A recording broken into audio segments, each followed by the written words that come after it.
Hi! This week's Trade of the Week offers a hearty chuckle to anyone who's been on the wrong end of the market recently. I got the market spot on. Almost. Wednesday was a classic quarter-end close, with a lot of vested interest pushing stock markets higher. And, ever bearish on equities, I was on the lookout for a chance to go short. There was a danger of a sustained quarter-end rally, so I planned to use my conservative 30-minute chart in preference to the more volatile 5-minute version.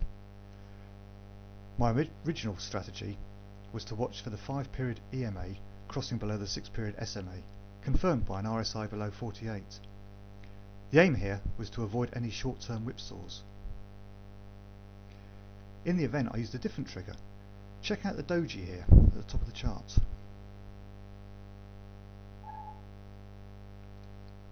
This is a sign of indecision in the market and is often followed by a reversal of the previous move.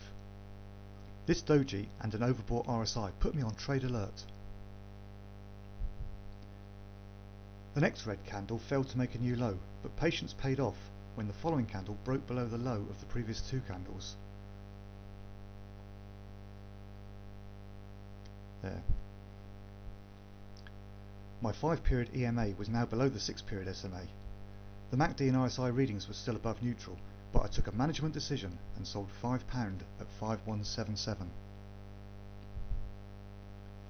I placed my stop 6 points above the day's high at 51.95.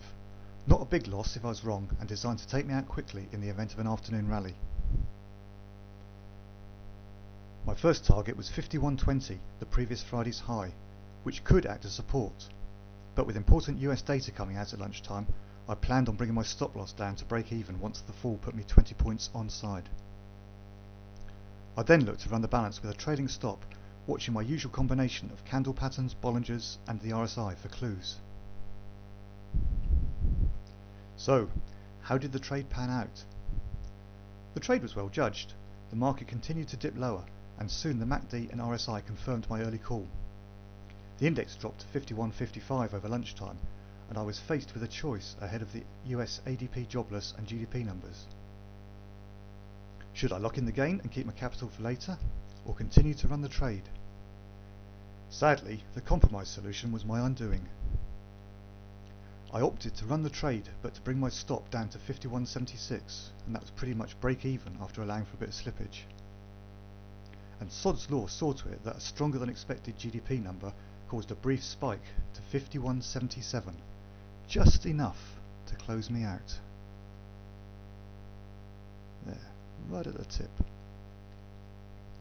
After an hour's contemplation, traders decided to take their gains, and the FTSE collapsed to 50.89. Had I stayed in the trade, my limit order would have closed out £2 at 51.20, and I reckon I'd have closed out the balance at around 51.10, when the green candle at 4 o'clock rose above the spinning top. That's down there.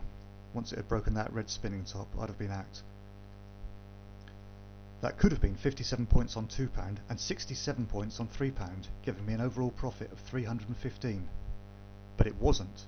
Only a fiver went in my back pocket today. So, what can I take away from this, apart from a crumpled up fiver? The trade plan and entry point were good, but my caution was my undoing. I entered the trade allowing myself 18 points of risk, not much really, and if I'd continued to accept the same level of risk for longer, then I'll be eating steak tonight instead of spam. Have a good weekend.